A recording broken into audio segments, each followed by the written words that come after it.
গরমকালে ঠান্ডা ঠান্ডা মিল্কশেক খেতে কারই না ভালো লাগে। নমস্কার সবাইকে, আমি পুনম আর আজ আমি বানাবো বানানা মিল্কশেক।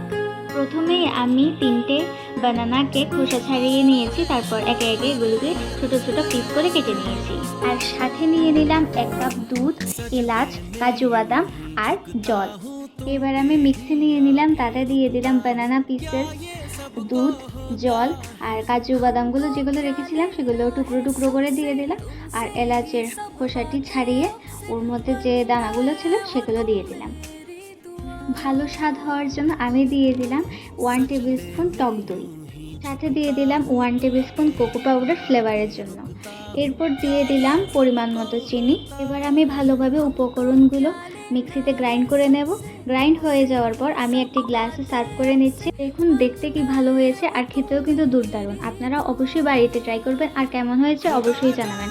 আজকের জন্য এতটুকুই, দেখা হবে অন্য একটি ভিডিওতে।